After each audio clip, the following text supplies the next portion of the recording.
Hi, are you struggling to get your first pull-up? Then let me take you through my pull-up training routine. Let's do this.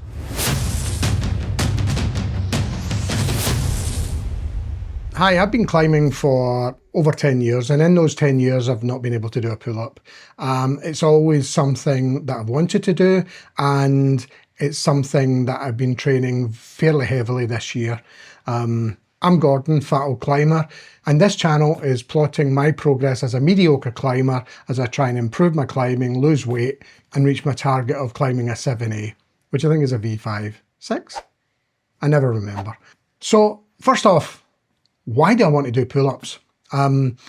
If you're a climber, you'll know that whilst being able to knock out 10 or 20 pull-ups might look impressive, not everyone sees the connection between pull-ups and climbing. However, whilst all you ever climb is uprights or slabs or very slight overhangs, the focus should be on legs. Your focus should be on standing up rather than pulling yourself up. It's a very, very common thing that people do when they start to climb is they have an over focus on using their strength and they need to learn to stand up instead of pulling up. But once you start climbing overhangs, and steep overhangs particularly, or maybe even caves and roofs, you realise that being able to pull up, being able to support your weight as you move hands, as you move to the next hold, becomes not only important, for some climbs it becomes vital. All of the time I've been climbing, I've had to rely on climbing with straight arms and using my shoulders and my back, which, don't get me wrong, is not a bad way to climb. But there are certain climbs where I need to be able to pull through a move, and because I don't have the lock-off strength, it becomes impossible for me. So that's why I'm focused on pull-ups. As part of my fitness goals for 2025, I have a goal of being able to do 10 pull-ups by the end of the year. I'm not there yet, but I'm working on it. So let's look at where I've started. This is me, the beginning of the year. Heavier, but you can see I'm nowhere near being able to do a pull-up. So I started following my pull-up routine. Let me give you a bit of background to this pull-up routine. In 2020, early 2020, we had big plans, my friends and I. We were going to Font. We had it booked, and I had decided between the beginning of the year and September when we were going, I was going to lose a ton of weight. I was going to get fit. And one of the things I was going to do is I was going to get to the stage of being able to do a pull-up. And so I did a lot of research. Those of you that know me know I'm a massive researcher. I will Google the shit out of things to try and understand the most effective ways to do things. And in my youth, I was a gym goer and I could do pull-ups. I could do weighted pull-ups. So I never really had the problem. It's only in the last 10 years, since I've been gargantuanly heavy, that I've struggled to do pull-ups. And I have learned some techniques on how to manage pull-ups in the past.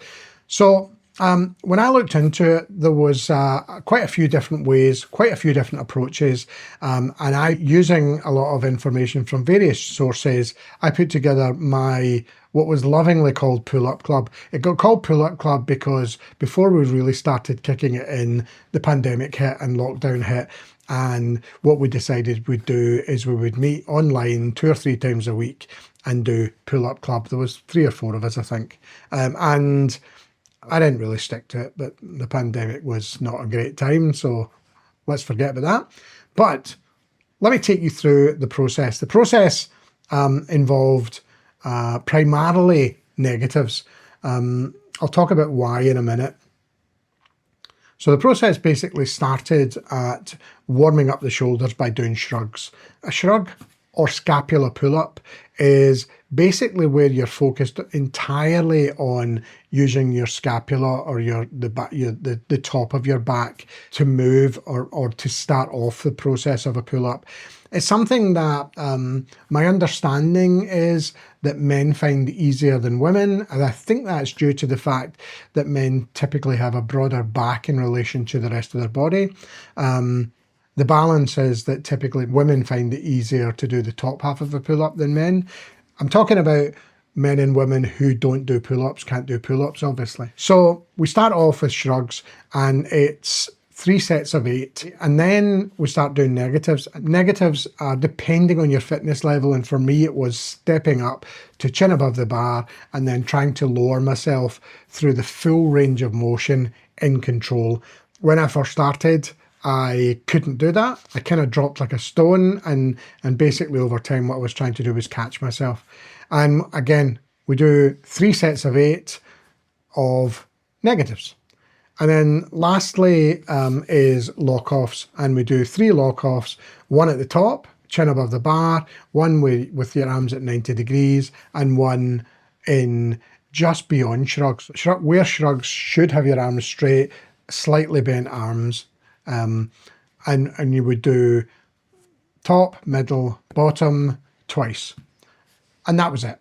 And then we typically end with a, can we do any pull-ups? So let me take you through an example of me actually doing this workout recently. So you can see that when doing the shrugs, the focus really needs to be on trying to keep your arms straight, the way I describe it, because when we first started it, some of our group couldn't do it at all.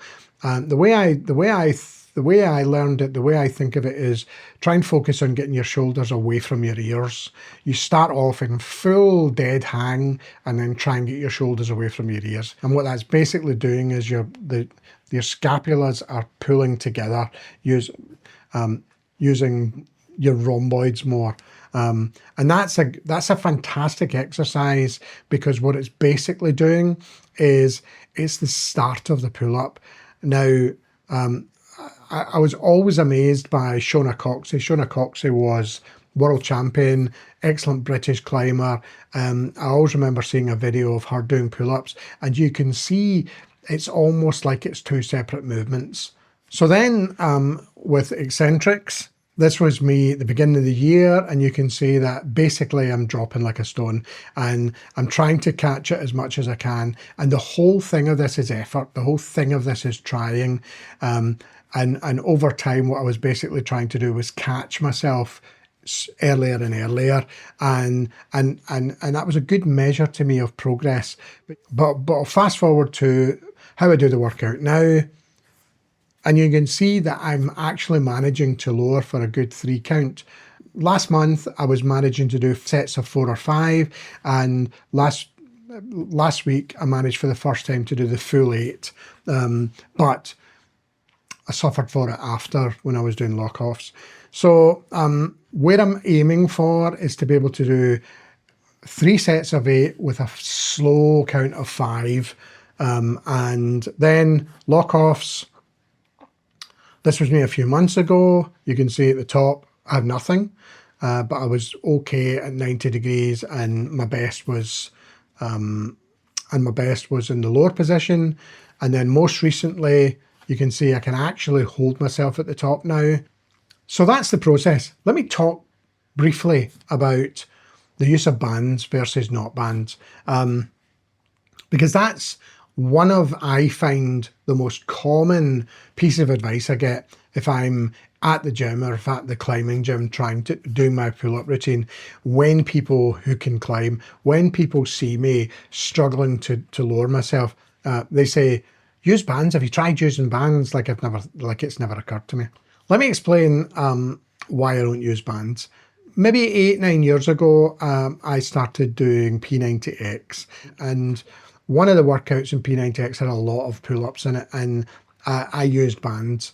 And I used bands to allow me to do the 3, 4, 5, 6, 10 pull-ups in different styles. And all I can say is over the course of 6 months of doing this, I never managed a pull-up. Then I changed my routine, and I changed my routine to not using bands and just focusing on, rather than trying to do a pull-up, just doing a negative.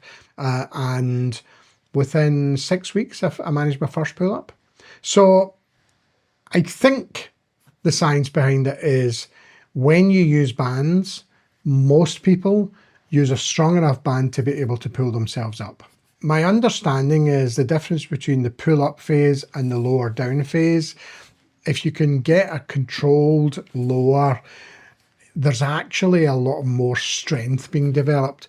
So my focus is on eccentrics because I know from past experience and from a lot of research I've done that if you're really struggling to do the eccentric, that's when the muscle, that's when your strength is building.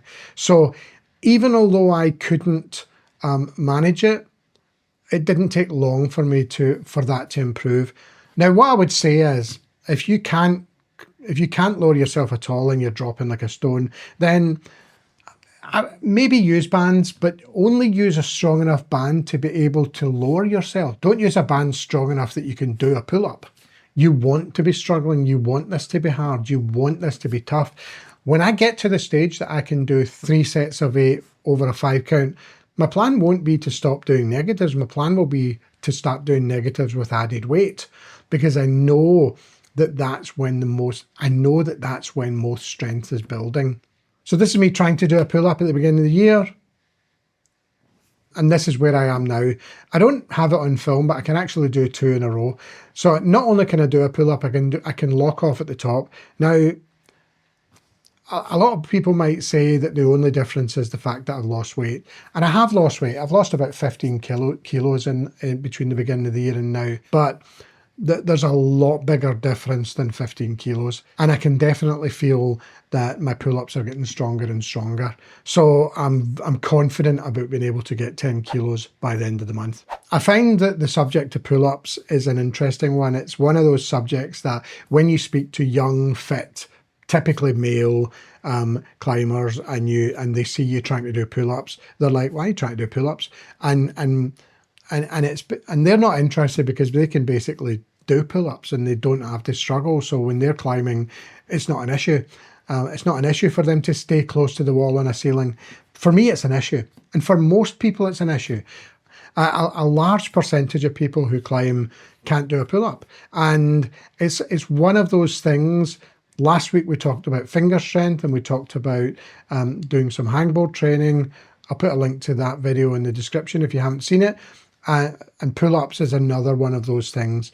There are another few things, flexibility, strength in the legs, and I'm going to work on those things too. So let me know in the comments, what have you done about pull-ups? How many pull-ups can you do? Do you train pull-ups? What's your thoughts on the bands or not bands? Do you have any experience of one over the other? I'll detail the description of the process in the video descriptions if you want to copy it, and let me know if you do, and also let me know what progress you get over the coming months. If this kind of content's of interest to you and you're not already subscribed, then don't forget to subscribe, and I'll see you on the wall or on the next video. Thank you.